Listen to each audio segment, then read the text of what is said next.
This show contains movie spoilers and swearing.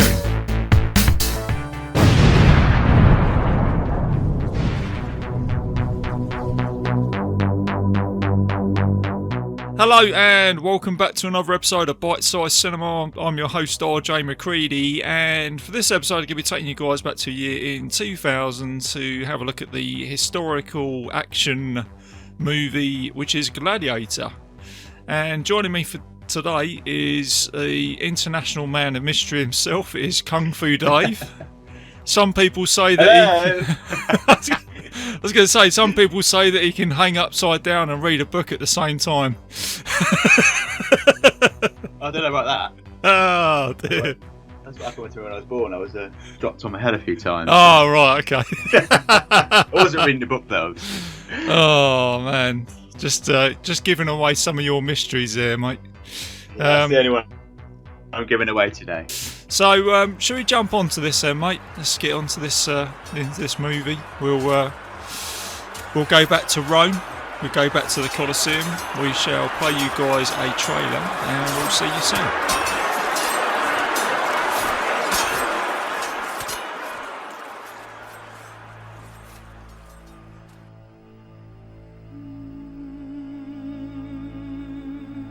The general became a slave. The slave who became a gladiator. The gladiator who defied an emperor. Only a famous death will do.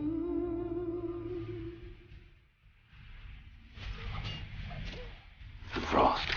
Sometimes it makes the blade stick. You find yourself alone, riding in green fields with the sun on your face. Do not be troubled, for you are in Elysium, and you're already dead! Brothers, what we do in life echoes in eternity.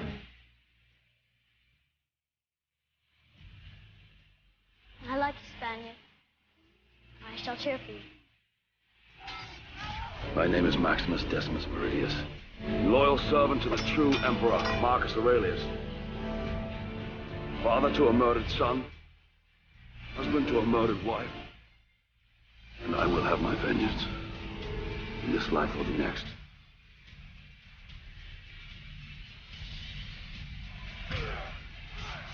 Today I saw a slave become more powerful than the Emperor of Rome.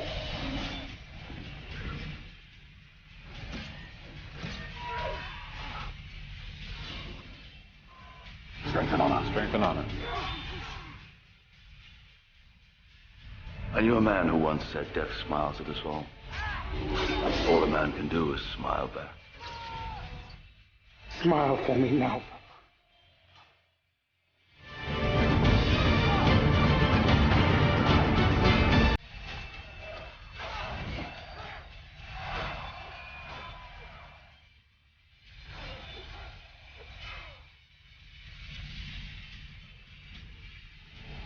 Am I not merciful?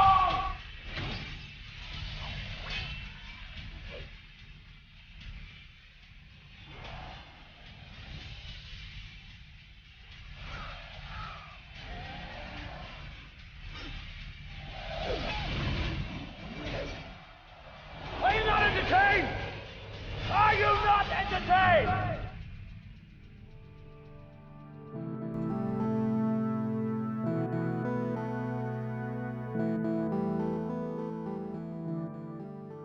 And welcome back, guys. So the synopsis of this film is: a former Roman general sets out to exact vengeance against the corrupt emperor who murdered his family and sent him into slavery.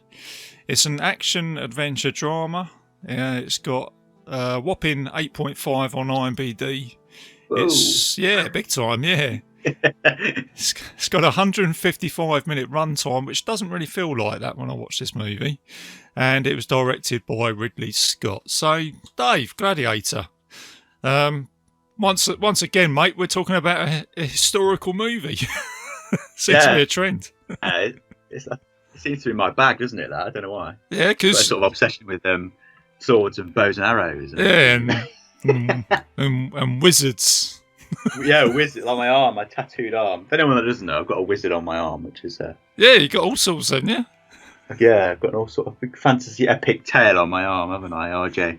I was going to say, yeah, because you had a, didn't you have an upgrade or something like that on your arm, didn't you, the other day, or got inked up again? Yeah, I had a bit of a yeah. As soon as the tattoo studio opened, I had a bit of a well, I had a gap at the back of it. I've got a sleeve on my left arm, and a bit of a gap, so I thought I'd get it filled in just to complete it. And he went over the the bits of ink that had fallen out, and gives it a bit more life. Yeah, that's it. You know what I mean, a bit more life. As I say, there's a lot going on that arm, and I thought I mistakenly thought that you had a Sasquatch stood up on top of a tree, and you said, "Oh no, it's not Sasquatch." He said, "That's is that Frodo or something, or Bilbo Baggins?" That's Bilbo Baggins. Yeah. I mean, yeah, it could be a Sasquatch, couldn't it? Yeah, it just looked like it. Yeah, the man of mystery on my arm. Yeah. As I said before, Dave, you're like that bloke out of Prison Break, just covered in tattoos. Oh yeah. Be released from prison, yeah. Yeah, that's it. But going back to Rome and this movie, when did you first watch Gladiator? Oh, gosh, it's probably early 2000s. Yeah, Maybe like 2005, 2006. Yeah, it was quite a while. It's an old film, isn't it? Now it's just 20 years old, mate. It's making me feel old because I went to the cinema Yeah. to go and watch this movie, mate, and now it's like 20 years old. It seems like yesterday.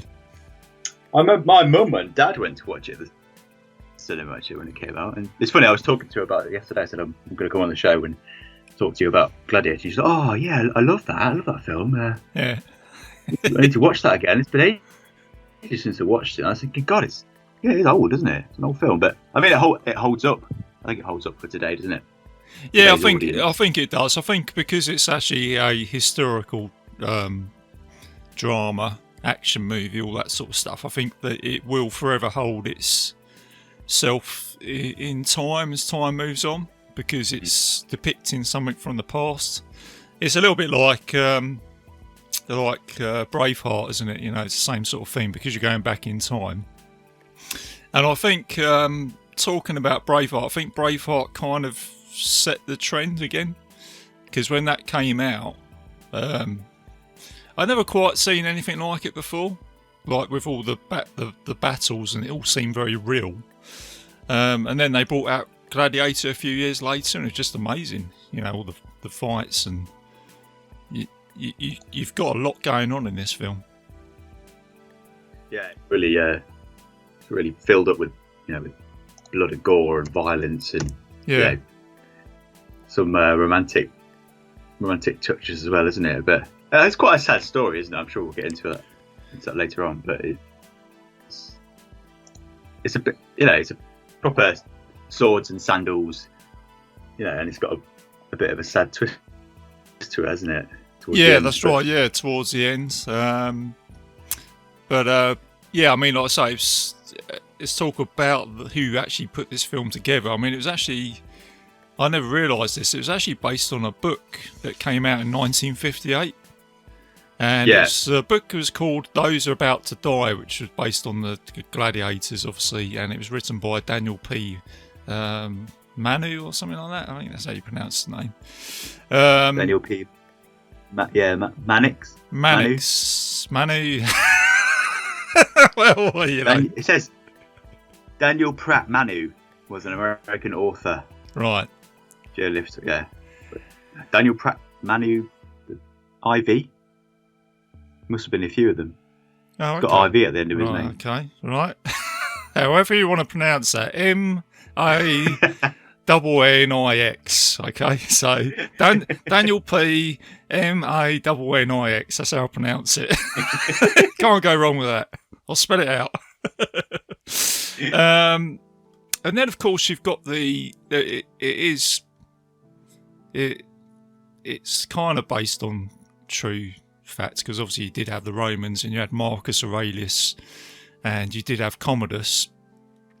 you also had, you didn't have, there wasn't a person as such as Maximus, but you did have Roman generals in those times.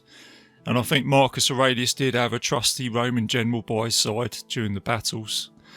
And they were actually fighting the Germanic tribes. Oh, right. In this time. It was back in 180 AD. So the Romans were basically everywhere back in that time, and they occupied the north, being Britain at that time as well. So, yeah. Is that where the film starts in England, isn't it? Is it in England or is it in No, Germany? it's in Germany, I think. It's the Germanic tribes that they're fighting. And they're basically saying that this is kind of like the last battle of Europe. Right. So the Germanic tribes are the last guys having a go at the Romans. But Marcus Aurelius was apparently like one of the 5 best emperors of Rome in the Roman Empire. So he was very well respected. But then Commodus, he was kind of he wasn't as bad as he's portrayed in this movie. There's bits that they've taken from it, because he was quite. He was his idol, I suppose, was Hercules, and he basically based himself on that character, and he kind of made himself like a godlike figure in Rome, and he loved all the entertainment, and he fired up the Colosseum. Right. But he actually sort of going into a bit of a history talk of the movie. But I suppose it is important. He did actually create peace, in actual fact, against the Germanic tribes. So instead of going into battle, he tried to sort of basically create a truce, which was kind of, I suppose that was quite advanced back in those times, I'd imagine. You know, rather than going in and having a punch up, he was like trying to sort things out. And I suppose that is portrayed in the movie where he's saying, look, you know, my virtuals aren't going into fight, but I'd rather just talk things over and stuff like that. So, so he didn't get. So the real Commodus didn't get killed by Russell Crowe then. No, I think it's more of a. I think this is where the sort of fantasy element comes into it. But I suppose the actual. I was having a look at this morning, and what they've said on the trivia is that it is actually a story. It's more based on Spartacus, which goes back to 75 BC when Rome was a republic, and he basically led the revolt against the Romans with the slave trade, and all that sort of stuff. So basically, the film is like. It's a bit taken from this and it's a bit taken from that, and then obviously they've chucked a bit of Hollywood involved, you know. But at the end of the day, it's a good film, and we've spoken about like Robin Hood, haven't we? So there's a bit of that in there as well, isn't it? You know. Yeah. I think it's it's a brilliant film, isn't it? One of the all-time greats of this sort of century, I say. Yeah, definitely. Yeah, You say Gladiator to someone, and everyone's seen it, and everyone thinks it's fantastic. Yeah. So you're never going to get someone that says, "Oh, rubbish." No. So brilliant. Yeah, really well made by the director Ridley Scott. Should we talk about what happens in it? Yeah. No, Dave. I think that's it. I think we'll just wrap it up. I've done my history lesson. We don't need to say any more. I've given you a synopsis. Ridley Scott did a good film, and that's it. There you go, guys. You haven't seen it, go check it out. See you later. Yeah, I'm going to go and get a beer now. I'm going to go. I'll tell you what, I might put my sandals on and go to the pub. Get yourself a burger as well. Yeah, I'll do that. And you know what, Dave? I might, even with those sandals, I might put some nice white socks underneath those sandals and put them up to my knees.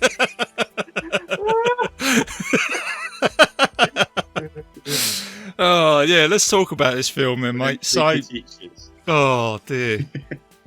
So, in some ways, you are right. This battle did take place in England in real life, because they actually filmed this in Surrey, a place called Leaf Hill, Box Hill, place you're familiar with. Oh yeah. Yeah. Not far from where I live, actually. About a few miles down the road. So. Yeah, so, I mean, there's not a lot of CGI in this film either, is there, at the beginning, certainly. When I was watching this the other night, I thought that's this, you know, there was a whole ton of extras, wasn't there, made up in Roman armour. I'd imagine being on set, it's probably quite good fun as well, wasn't it, walking about? It looked brilliant, didn't it? I mean, they had everyone dressed up in all the camps and all the, the Germans running through the forests and the explosions at the back, wasn't it? There's loads of explosions of fire everywhere. It was great. Yeah. I mean, if that wasn't all CGI, I'd dread to think what they did to the forest. But well, yeah, this is it. I'm sure they put it all back together again. Good movie makers that they are. Pay Story Council a lot of money. And I said, it'd probably be a shock for some people, wouldn't it? Walking their dogs through the woods, and then all of a sudden you come across a Roman Empire fighting a Germanic tribe. People must have thought they'd stepped into a time machine. Yeah, this is it. Yeah, this is it. I've just gone back in time. But no, it's good. I mean, like I say, you introduced to Russell Crowe, and back in the day when I watched this, I didn't know who Russell Crowe was, so he was new to me as an actor. He had done stuff before, but I think when you think of Russell Crowe, I think a lot of people think of Gladiator. So this is his big platform, isn't it, as an actor? I think. Yeah, I think so. Was he in? He's from New Zealand, isn't he? Russell Crowe. He's New Zealand, yeah. Yeah. Mistaken for Australian, I think sometimes, but yeah, he's New Zealand. The other thing I like about this film, and me and Becky spoke about this actually when we was watching it. We were saying it's quite good how they haven't tried to make him talk in a different accent either, because he's got his New Zealand accent, but I don't really have a problem with that. It's just no. So it's. You got these Roman soldiers, and he's talking in I'm not going to try and do a New Zealand accent, but unleash hell. And then you've got one of these sort of senates who's kind of talking in a bit of a geezer, It's like, talking in his English accent, which is fine. I like it when they do that, because they're obviously talking in a different language, but for a movie, I like it where they don't change that. So that's. I mean, most of the actors in this film, from a time period. Trying to think what accent they would actually use. I mean, obviously Russell Crowe being Maximus is Spanish, isn't he? Because he's from Spain. Yeah, Spaniards. Yeah, that's right. Yeah. Yeah, they call him a Spaniard in the arena, don't they? Yeah.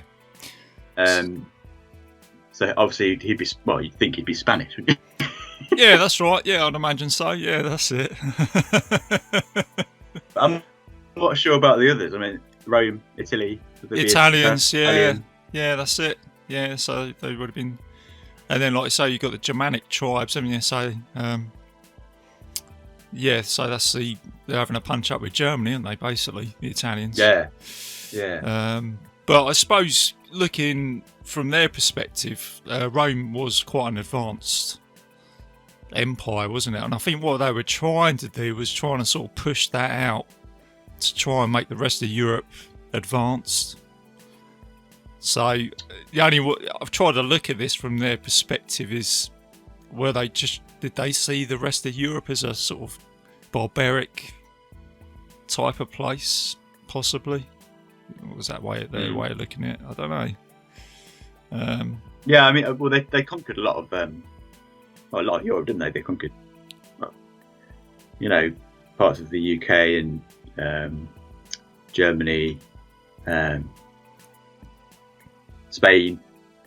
So I suppose the Roman Empire incorporated a lot of different cultures and a lot of different, different sorts of people, didn't it? It's people from different areas of Europe. So yeah, I mean, to call yourself Roman, you're not necessarily from Rome. You might be from Spain or France or wherever. But it's like Maximus was saying in the film, he's never been to Rome, and he's fighting for the Roman Empire. Yeah, that's right. Yeah, and he seems to think. And what's interesting here, though, is from his perspective, he seems to think that he says Rome is the light, isn't it? So he's kind of got it in his head that this place is like the all-powerful. And then, as you find out, it's actually quite corrupt. Yeah. Which is probably the main platform for this story, isn't it? Where and what I do like as well is where Maximus is like, he's a hero, isn't he? He's he is a natural leader. All of his men love him. He fights by example, doesn't he? He sets a platform. He's not afraid to get involved in battle either, is he? But he's generally a good bloke, isn't he? He wants to get back to his farm and his wife. And then what I like here is you've got that leader of men, and then you've got Commodus, who's kind of... He's a little bit of a coward, isn't he? Doesn't want to get involved in the battles, but he kind of wants to take all the limelight at the same time, doesn't he? And yeah, there's a very... The writing here between the two characters is very clever, I think. How you've got the spectrum of the good guy and the bad guy, haven't you? It's...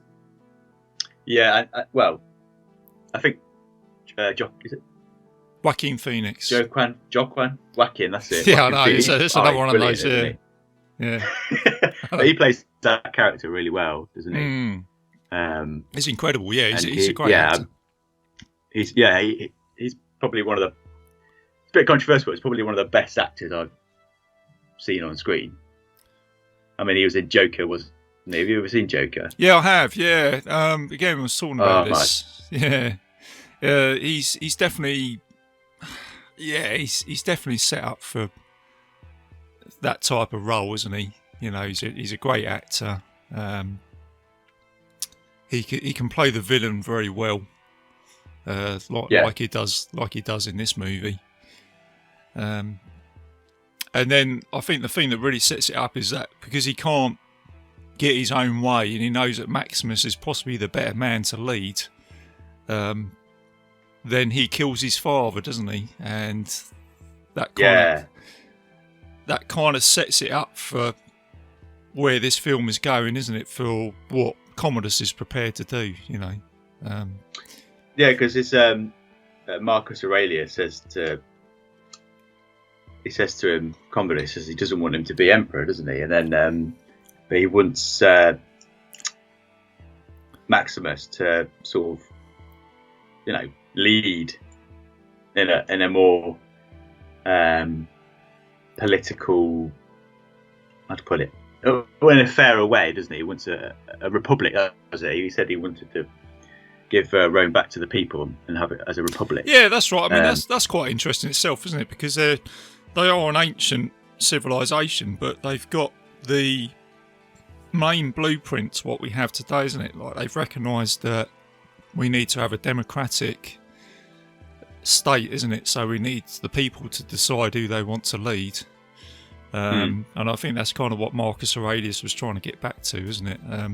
As opposed to Commodus thinking, it should be me that's, emperor, and I'm going to try and get it any way I can, even if I have to kill my own father, which he does. But what's interesting here is probably one of my favourite parts of the movie in terms of building block of characterisation and where you're going to go, is that Maximus has led his army, he's got involved, he's not afraid to fight next to the men next to him from his army, lead by example, all that sort of stuff. And he's got everybody behind him. But when Marcus Aurelius says to him, I want you to go back to Rome and lead, and then Maximus says, I don't want to. I just want to go back to my farm and be a father and, see my wife and bring my boy up. And then that's why, and then Marcus Aurelius says, that's why I need you to do it, because you're not corrupt. Yeah. And I just think that's just really, it's a real important part of this movie is the message they're trying to sort of make, isn't it? And I think it's great. He wants a simple life, doesn't he? He's done all this, done all this work, and Yeah. It's almost like he wants to retire, isn't it? Like, I've had enough now. I've finished. he's a bit like he's a bit like me, Dave, at 40 odd years old, mate. I've had enough. That's it. I just that's my little simple life now. Thank you. Just want to go to your hut and build some weapons. Yeah, that's it. Eat some burgers. Yeah. RJ, what is it that you want? Well, yeah, I just want to do some podcasts and go into my shed. Watch my son play with some ponies in the backyard. I do like it though when he's clocked every day he's been away as well, isn't it? And so Marcus goes to him and goes, let's sit here like I'm your father and you're my son.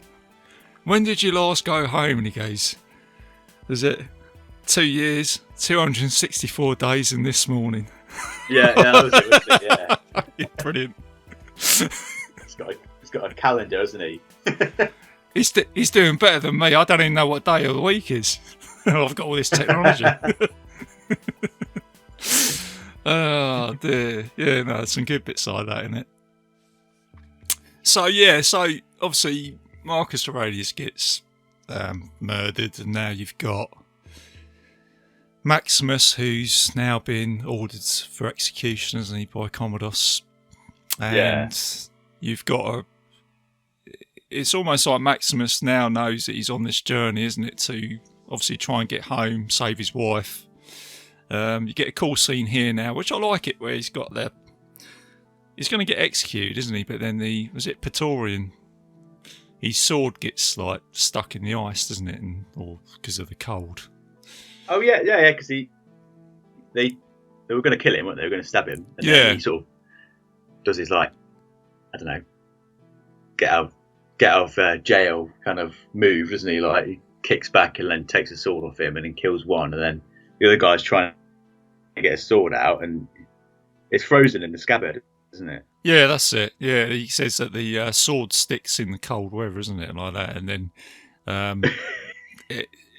it's just a cool little bit in the movie, just little things like that make this film, I think.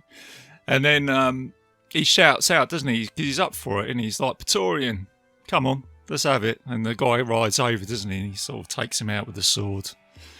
And then he gets cut himself, doesn't he? And now he rides from... So I'd imagine is it from Germany to Spain, I'd imagine, isn't it? Is he living in Spain, or has he got a retreat in Italy?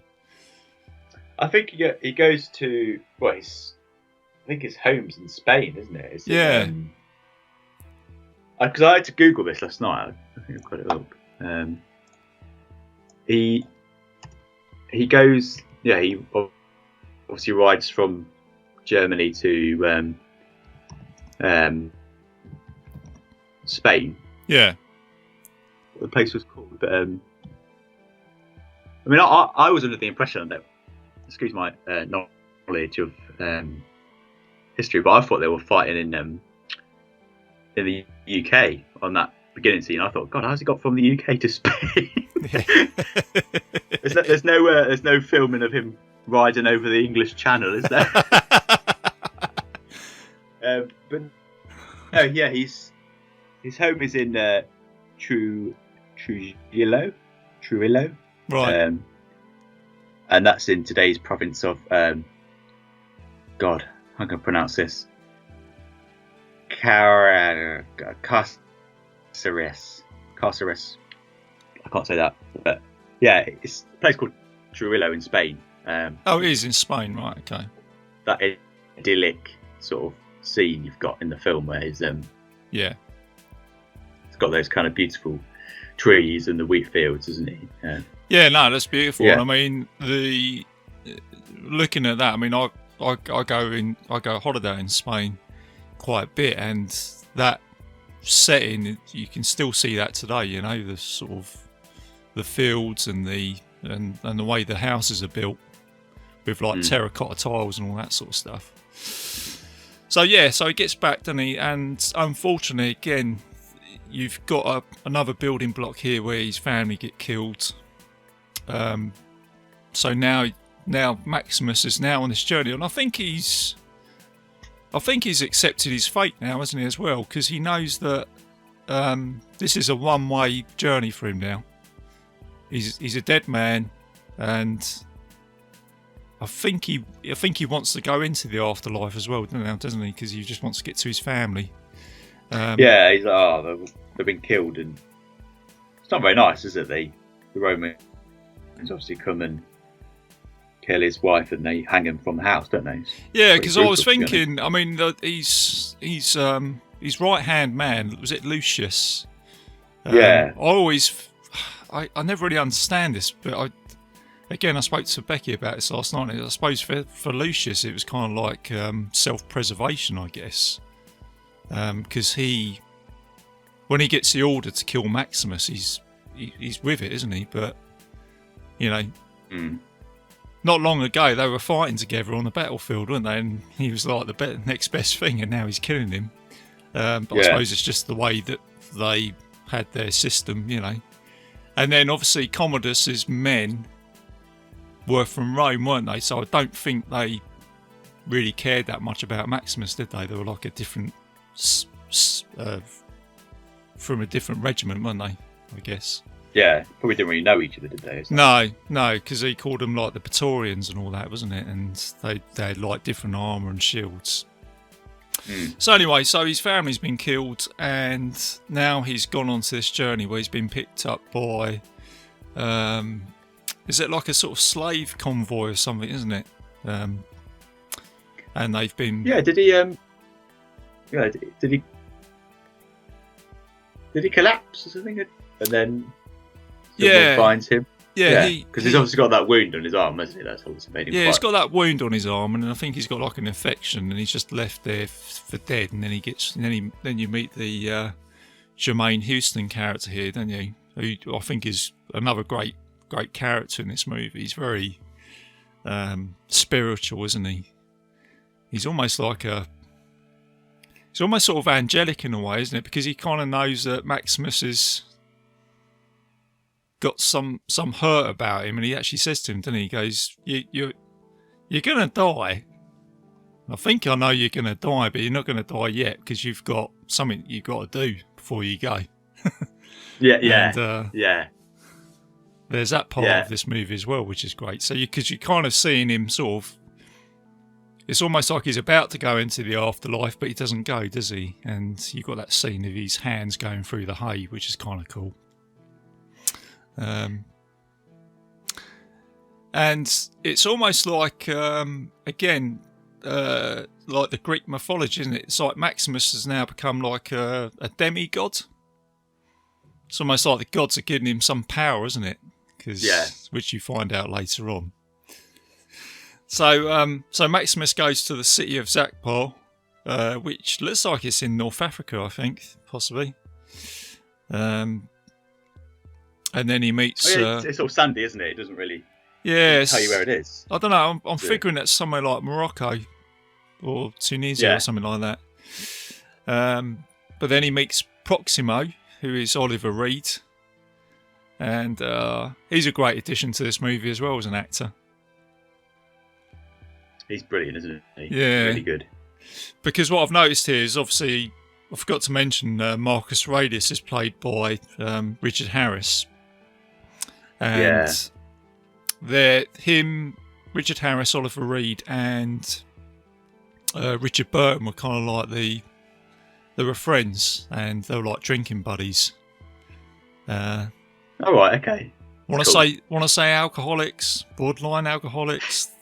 They like their drink, you know. They're like wild, you know, sort of having wild parties and things like that. But I suppose if Richard Burton was still alive, I'd imagine he would have been in this film as well, because he actually played Mark Antony in the Cleopatra movie, and they kind of mention that later on, his name. So just like a little bit of a tie in there. But anyway, so you meet Proximo. And he's quite a character, isn't he? You know, he's sort of giving him all a speech, isn't he? Saying, you know, you're not here. You're here for one purpose, isn't it? Just to get killed, basically, and make me money. Yeah, he's not aware of who he's got in his, his entourage, is he? No, he's not aware of like, oh God, we've got this former Roman general in the midst that's going to change his fate. Yeah, that's it. Yeah, this is it. He's basically like, you've got your first arena battle here now, haven't you? And Maximus is, you don't get a word out of him, do you? It's all just sort of facial expressions. Because he takes his tattoo off his arm, doesn't he? The SPQR Legion tattoo. Yeah. But then he goes out, doesn't he? And then you've got your first battle scene, which is awesome. You've got heads flying off, limbs flying off. But then he... proper gory, isn't it? Oh, yeah. And then he goes for it, doesn't he? And he thinks, right, let's have some of this. And he goes all like he's on the battlefield as a general, isn't it? And takes on these gladiators. And then he comes out with that famous line, doesn't he? He's like, is this the one? No, it's not now, is it? Does he say you're not entertained? Yeah, it is. Yeah. Yeah. It's sort of in this sort of... I can't remember if there's a couple of like gladiator fights before he says it, but it's in this area. It's in North. Oh no, it's just region. This one. He doesn't say anything, does he? I think he just stands there, doesn't he? And he's just like he throws a sword down to the ground and he just spits, doesn't he? And he just leaves it at that. And then he goes out for a second time, doesn't he? Just by himself. And then he fights the gladiators and he chops them all up. And then this time he comes out, doesn't he? He just goes, "Are you not entertained? Are you not entertained?" Yeah. Like that, isn't it? It's a great bit of the film. Yeah. It's sort of a classic moment. And everyone's like, yeah, sort of chanting, and they're sort of like beginning to love the Spaniard, aren't they? That's where he gets his name, isn't it? The Spaniard. Spaniard, yeah, it's pretty cool. And then Oliver Reed comes out, or Proximus comes out, and he says to him, he goes, "What do you want, gladiator, like this, isn't it?" And he says, "You're good, but you're not that good, isn't it?" And then you realise that Proximus was once a gladiator himself, and he's won freedom from the Colosseum.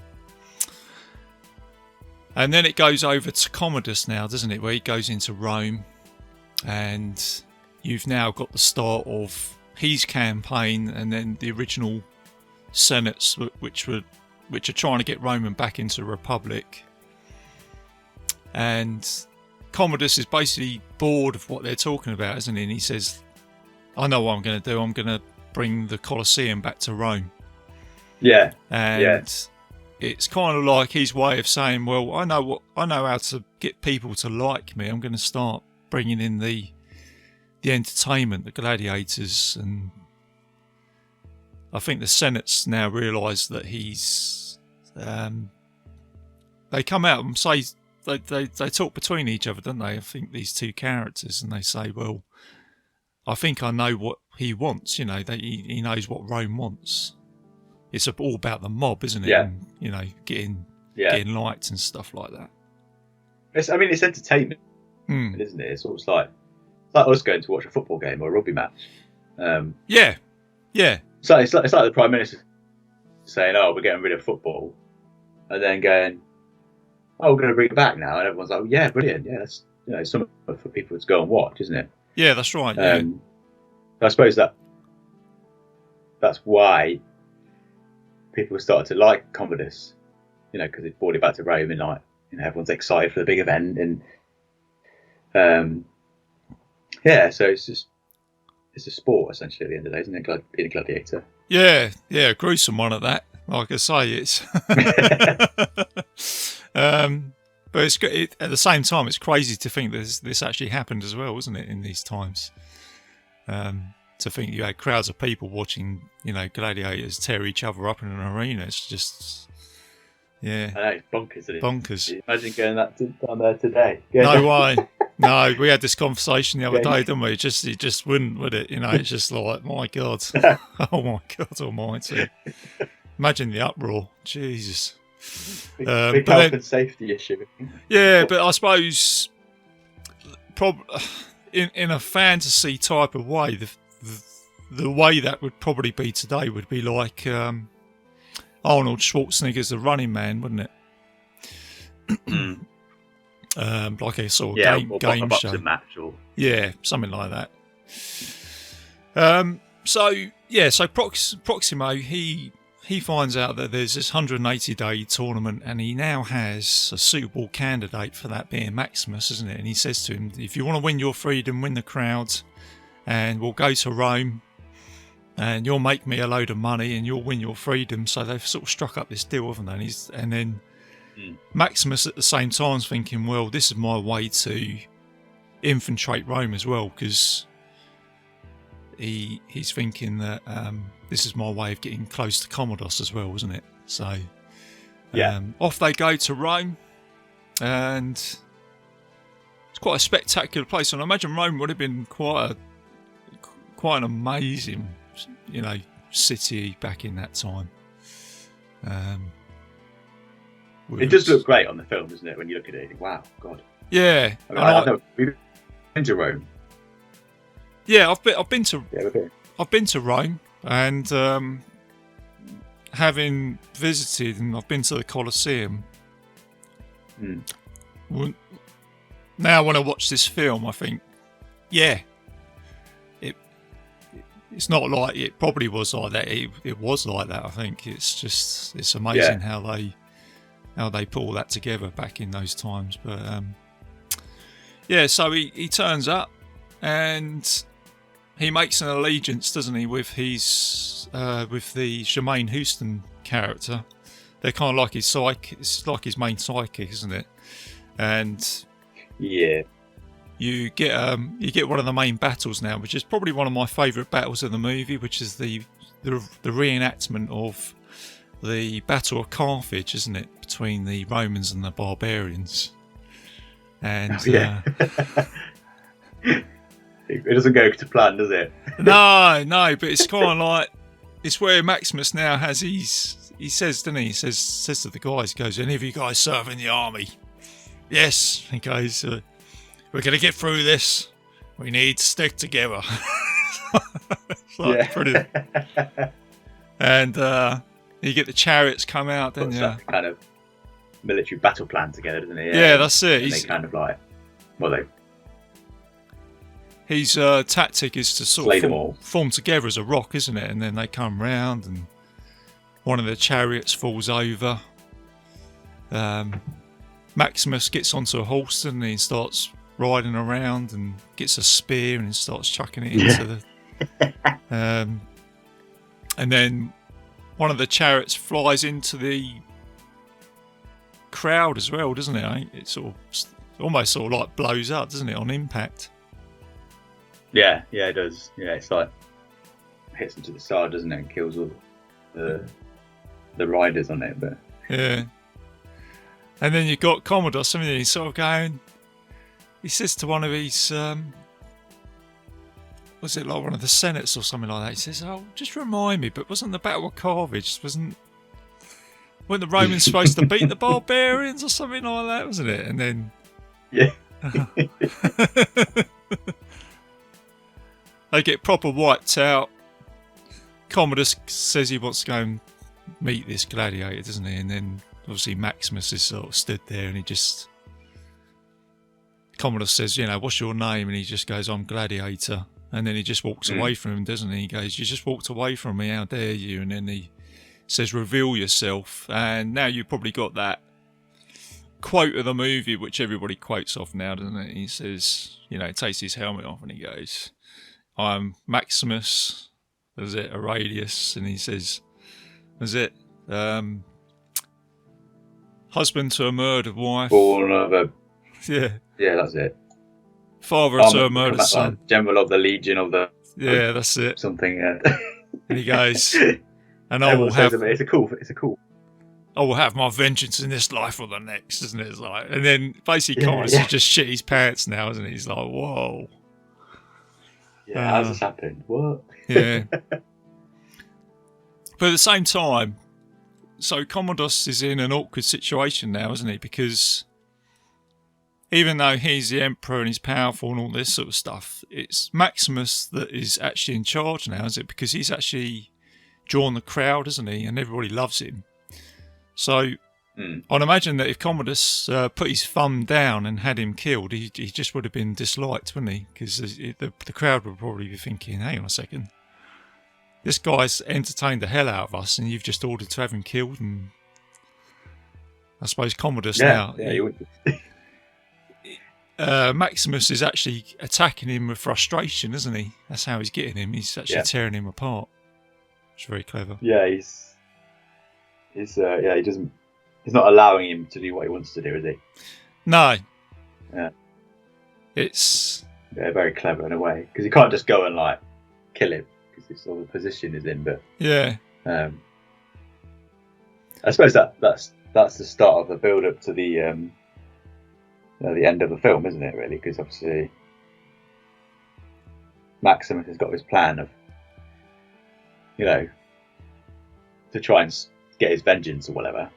Yeah. And he's thrown the spanner in the works with Commodus, and he's like, "All right, okay, this is how it's going to go now. We're just going to, keep winning these fights, and Commodus can't do anything about it, and Commodus is going to have to eventually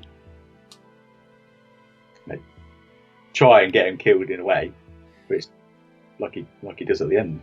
Yeah, which kind of goes on to the next scene now, isn't it? Because Commodus has come away and he's thought, right, the best way I can deal with this is to actually bring in a opponent which I think will kill Maximus.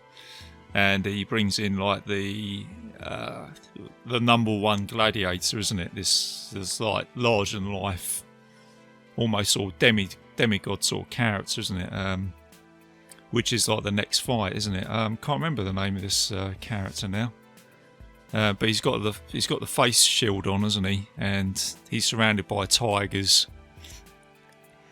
And again, it's another great fight scene, isn't it? Where Maximus comes out, he's trying to take this guy on, isn't he? And then all the tigers come out on the chains, and he's having a fight with a tiger. But again, it's like it's quite a spectacular scene, actually, isn't it? I remember watching this at the cinema. Very cool, isn't it? I mean, it's got because obviously Commodus thinks that he's gonna, he's not going to survive that, is he? He's got the big burly fighter and then the tiger surrounded him. Yeah, that's right. Yeah, that's it. We're going to kill him off, kill off a Spaniard, and then it looks like I've not done it. It's the guy in the arena that's done it, and it'll be forgotten about. Yeah, that'll be it. But it doesn't work out that way, does it? No, it's yeah, I suppose he's thinking this is a safe bet, isn't it? 3 tigers and my top number one gladiator, who's humongous. It's like a sort of David and Goliath type thing, isn't it, going on here? But no, he takes out one of the tigers, doesn't he? And he takes on this, like, say, this burly gladiator, and I think he ends up punching him in the end as well, doesn't he? He thinks, oh, it's like, I've tried with the sword, that's not working. Then he just goes in, then he just goes for a punch. Yeah. And then he falls onto the floor, and then he takes his foot out, and he chucks it straight into his foot, and then I think he chucks an axe into him as well, doesn't he? And then that's it. He's like, and then Commodus is sort of gone, oh shit! It's like, what the hell? I mean, that's the pivotal bit, isn't it? When obviously he's got him on the floor, and he's got this axe in his foot, and he's like, oh, the big burly chaps. He's killed all the tigers, and they're all. Not, some of them are just sort of walking around still. And Commodus puts his thumb up, and the crowd are like, yeah, kill. And then he says, he puts his thumb down for Maximus to kill this guy. Oh, that's right. He doesn't kill him, does he? Yeah, that's right. Yeah. And then it defies him, doesn't it? And the crowd love it, don't they? Yeah, because they call him Maximus the Merciful, don't they? So the crowd love him for that as well, because not only can he can kill, he can protect himself, but he's being merciful, so the crowd love that as well. And then that's when, again, you get Commodus come down, don't you? And he comes out and says a real below the belt thing to Maximus, doesn't he? Where he says, something about the suffering of his like his wife and his child, didn't he? Saying that his wife yeah, got molested and his kid got strung up. And he's trying to get the red mist, isn't he? Really trying to get him going. Yeah, he's almost trying to get him going. It's almost like a sort of Commodus is saying, "I want you to strike me down in front of the crowd," but Maximus just comes out, doesn't he? He says, "Yeah, your time of being a reigning emperor will soon come to an end." And then he just bows to him, doesn't he? And then just walks away, and it's like, he's like, "Oh God, I don't know what he's doing. He's working, is it?" Yeah, you got all, Maximus. You got all the cards here, mate. Do you know what I mean? You just, it's like, yeah. But so now you got Commodus is wondering what the hell to do, but then one of his senates comes out and says to him that the only way that you're going to be able to deal with this is by being like a sea serpent snake, isn't it?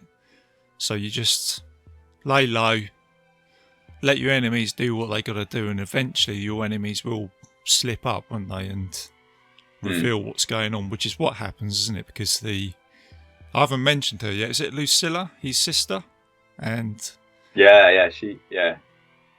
we haven't mentioned that yet as well, have we? Because the sort of ancestral part of this movie as well, where he's sort of all over his sister, which is, I've got to be honest with you, it's very uncomfortable viewing. Oh God, it's horrible, isn't it? Yeah, it is. Yeah, it's minging. I sat there yesterday thinking, what the hell's going on here? Yeah. I forgot about this bit, but God damn. But he doesn't. Yeah, obviously she's not having it. She didn't want any of it. No. But she must have. I think she used to be with Maximus, didn't she? She used to, when they like former lovers or something. Yeah, they were. Yeah, there was. I think when I first watched this film, I thought the son that she had is his, but it's not. Is it? It's somebody else's. But I think they did have a relationship back in the past. And I think he's still got feelings for her, but he's devoted to his wife. And vice versa. And I suppose you couldn't. I suppose it would kind of take you off the path to what he's actually trying to do, because he's actually trying to get to his wife in the afterlife, isn't it? So he's basically telling her that, isn't he? He's saying that,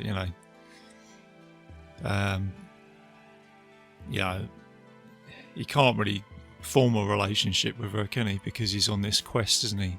So. Yeah, because obviously she's willing to help him, isn't she? She's willing to get rid of her brother. Which she does, doesn't she? I mean, this is where they've got a plan now, isn't it, to overthrow him. And Maximus has said, look, if I go back and find my army, there's 5,000 strong, ready to go. If I turn up and they know that I'm alive, they will follow me. I can come to Rome and I'll overthrow Commodus. And they've got this plan, haven't they? But it gets... The cat gets let out of the bag by her son, isn't it? Because he says he's fighting, isn't he? And then Commodus says, what are you doing? He says, I'm Maximus, the saviour of Rome, isn't it? So he's drops him in it, doesn't he? nice one, kid. You know what I mean? Yeah, well done, lad. He's obviously been overhearing his mum's conversations, isn't he? Yeah, exactly. Yeah, so. And this is where he's come out, isn't it, with that sort of sea serpent plan, isn't it? He knew eventually something would slip up. And he comes out with that story now, doesn't he? He says to his sister, like busy little bees, isn't it? You've been busy and I know what you're doing. And then he orders the execution of the gladiators, doesn't he? And, was it Proximus? He gets killed. Maximus gets captured now, doesn't he? And he gets thrown into the cell. Yeah. And now Commodus is... Again, there's no redemption for this guy, is there, Commodus? Because even when he says to him, he says, look, I'm going to fight you. And you can see in Maximus' face sort of like, right, this is it. This is going to be a fair... It's going to be easy, isn't it? Yeah, this is going to be a fair fight between you and me. But then he comes out, doesn't he? And he just stabs him in the back, doesn't he? Do you know what I mean? It's like as if he couldn't go any lower. I know, proper weakens him right in the lungs, the back of it. Yeah, that's it. But I don't think Maximus is, he thinks, oh well, he knew this was going to happen, didn't he? He knew that he was going to, die. Then, I think he knows that he can still kill Commodus, because Commodus thinks, oh, I've stabbed him in the back, it'd be an easy fight, but no, he didn't realise he's fighting against Maximus, is he? Like the elite gladiator, elite general. And this is where Lucilla, isn't it? She comes out and says to him, she says, you weren't. She's come out and said, you're not. I don't see you as Maximus anymore. You're not the guy. You are the guy, but you're not, because what I saw out there on the arena is like a godlike character, and it's almost like the gods are in command here, isn't it? They know that they've got to sort of use Maximus to try and get rid of this guy, and even with him being wounded, he's still got that strength, isn't he, to be able to take him out. So I suppose they're going into just touching into a little bit of like mythology there, with what I think the Romans used to believe in and all that, sort of touching on the Greek mythology. Yeah, they had the similar kind of gods, didn't they? Really, I mean, different names to them, but similar kind of thing, wasn't it? Roman gods, Greek gods, that kind of thing. Yeah. But I always get a bit confused between them, because did the Roman Empire and ancient Greece, did they coexist? Yeah, they did. Yeah, I believe so. Yeah. I'm only going on the little bit of research that I've done, so I might not be 100% correct. So if anybody else is listening, just you might be sort of going, "No, RJ, you got it all wrong." But what I think I think the actual descendants of the Roman Empire comes from Greece, I believe. Okay, right, fine. So you had 500 BC was the formation of the Roman Republic, which I think its origins comes from Greece, hence the way they're dressed and the swords and all that sort of stuff. And then a little bit later, well, a lot later on, so 30 BC was the formation of the Roman Empire, which then existed up till 450 AD, and then that's when you had the fall of the empire, because then you had the the sort of Saxon invasions and stuff like that, so you had a different change. So yeah, that's just that's a little bit of the timeline there. So I'd imagine that the Romans possibly would have had the same sort of theories as the Greeks with gods and things like that. So I kind of like the way, similar, aren't they? Yeah, I kind of like the way the film has sort of just touched on that just a little bit, which kind of goes into the stories of like Perseus and Medusa and all that sort of stuff, So, and Jason the Argonauts and all that sort of thing. But yeah, in fact, Dave, wouldn't it have been great if you had a couple of skeletons and a couple of like big tall Iron Talos turn up, in this film?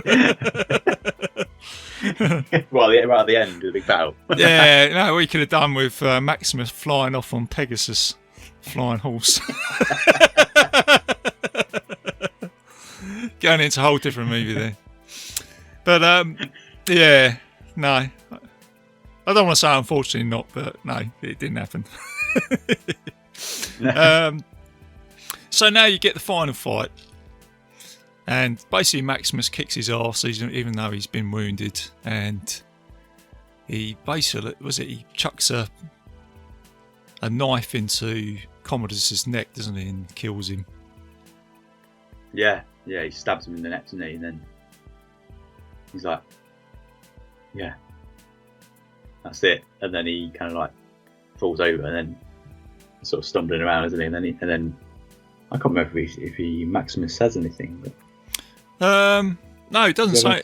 It doesn't actually say anything. Because I think what's clever here is like I don't think he needs to say anything. He just falls down to the floor, and you get like him going into the afterlife. So he's walking in the cornfields and then putting his hand through the corn. He's gone back to his family, and I think you just see a smile on his face, don't you? And he just dies. And then this is where Lucilla comes in, and she says, you know, he was a Roman general, he was a soldier. You know, should be remembered. You know, should be glorified and all this sort of stuff. And then he gets taken in, doesn't he, by the soldiers and the rest of the gladiators. And that's pretty much it, isn't it? It sort of closes now, doesn't it? To that. Now we are free. Obviously, then Rome's sort of back to Marcus Aurelius's plan, isn't it? Really? Yeah. I think found its way. I think Rome goes back into republic, so they've got like a democracy, democratic again, isn't it? Or I suppose they'll. I guess that's how it works out in the end, and then. You didn't see any of that, do you? But I imagine that's probably what happened. And then you've got the song, which we haven't mentioned yet. Is it Now We Are Free? Which is just one hell of a song, isn't it? Just how to sort of, which every time I hear it, always takes me back to this movie. Lovely song, isn't it? Yeah. And that's it. That is Gladiator. So I think it. We're going to give it out of 10. We're going to give it out of 10, RJ. I'm going to give it. I'll certainly give it an 8 out of 10. Yeah. Yeah, definitely. Yeah, I'd agree. Yeah. Give it 8 thumbs up or whatever. 8 rotten tomatoes. Yeah, that's it. Yeah. How about yourself? Yeah, I'd probably give. Yeah, I agree. 8 out of 10. Yeah. I think it's really. I mean, it might be an 8.5. I don't know. It's a fantastic film, but. Yeah, 8.25, I'd say. 8.25. All right, give it a little bit extra. Yeah. But yeah, what a great movie. Really, really easy. So it's an easy watch, I think. Yeah. Like I say, I think got every element of a film that you like, isn't it? I think Ridley Scott was having a good run as well. I mean, he's a director of Alien. He's done some standout movies. He went on to go and do Black Hawk Down after this, which was another hit. And then he went on to go and do Robin Hood, which was Russell Crowe again, which I think was another. I think it was another good adaptation of that story. Probably a little bit more historically accurate, I think, in some ways. Yeah, I think that's. Yeah, it is quite good. It's a good film. Yeah. I've not watched that for a while. Maybe I need to watch that soon.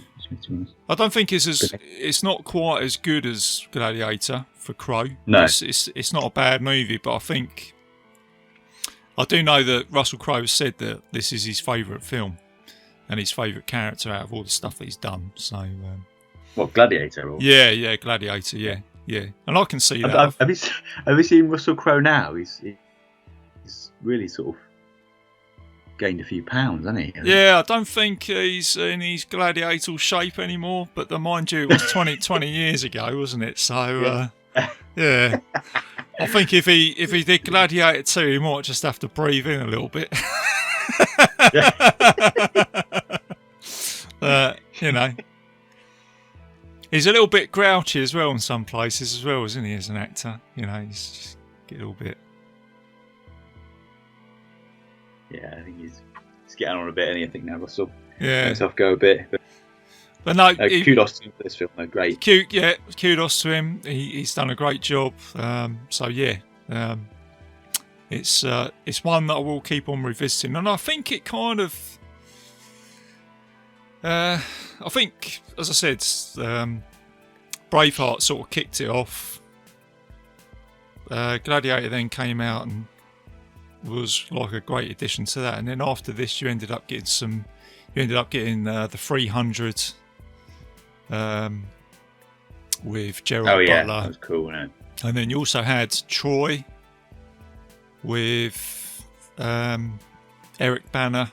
There's quite a few actors in that, and I think that was kind of like a sort of I think Hollywood was looking at Gladiator and thinking, oh, you know, these films are coming back, so let's get another movie produced. So Troy came out, which was kind of like a similar sort of thing.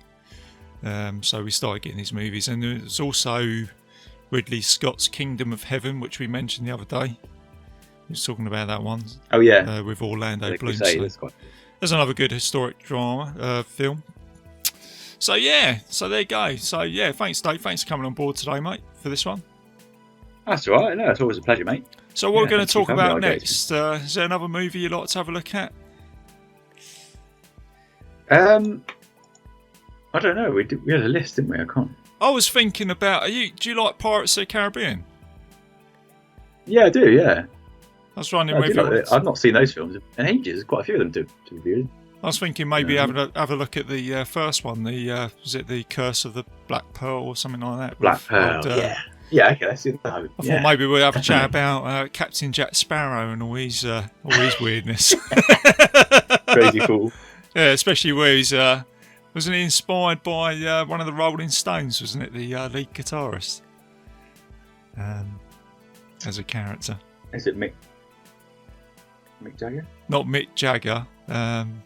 What's his name? Hang on 1 minute. Oh, got to find his name now. He actually cameos in one of the movies as his dad. Oh, he does, doesn't he? Yeah. Yeah, he does. Can't remember his name now. Hang on a second. I shall find out. Not Ronnie Wood. Although Ronnie Wood, I can see Ronnie Wood as a pirate. Keith Richards. Keith Richards, that's it. Yeah, that's the one. Yeah, Keith Richards. That's what he based himself on. So. Yeah. Yeah, he's a bit eccentric, isn't he, old Jack Sparrow? Isn't he? Yeah, Keith Richards turns up in the one when they go to the Fountain of Youth, and he plays his dad or something. Yeah, and then Jack Sparrow comes out and says, "Have you been to the Fountain of Youth, then, Dad?" And he goes, "Does this face look like it's been there?" You're brilliant. Oh dear. Alright, and so yeah, go guys, we will come back for Pirates of the Caribbean with Kung Fu Dave. So cheers Dave, thanks for coming on the show, mate. Anytime, RJ, anytime. Nice one, buddy. Right, okay, I'm going to close the show, guys. So I hope you enjoyed that episode. As always, some admin for the show. I am a proud member of the Legion Podcast Network, so please go and check out all the other shows, including my mystery show, which is the Mystery Vault podcast. You can find Bitesize Cinema on Legion, Spotify, iTunes, and YouTube. And I've got a Facebook page where I'm most active, so put anything on there, any movie suggestions. And yeah, that's it, guys. So, as always, keep it bite-size. If you enjoyed this show, then make sure you check out the other great shows on the Legion Podcast Network, like Cinema Psyops, Cinema Beef, Devour the Podcast, Duncan and Bo Come Correct, Exploding Heads Horror Movie Podcast, Friday the 13th, Get Slayed, The Hellming Power Hour, Hello, This is the Doom Show, Hero Hero Ghost Show, Kill the Cast, Underwater Kaiju from Outer Space, Jerry Hates Action, Legion After Dark, Mental Health, Obsessive Cinema, Discourse, Pick 6 Movies, the podcast by The Cemetery, the podcast on Haunted Hill, the Psychosemantic podcast, Rick Radio, House of Wax, Dude Looks Like the 80s, Rabbit and Red Radio, the Shadecast, Short Bus Cinema, 2 Drink Minimum Commentaries, the VD Clinic, Who Will Survive Horror Podcast, and Witch vs. the Doomsday Clock. With such a wide spread of shows, there is guaranteed to be a niche for you to fall in love with. Horror, politics, movies, books, sex, music, commentaries, health, video games, kaiju, action, news, comedy, and opinions that would most likely get you killed in some parts of the world. We are proud to bring you some of the best podcasting in the world. Check us out at www.legionpodcast.com, iTunes, Spotify, Stitcher, YouTube, and any other dark corner of the internet where podcasts can be found.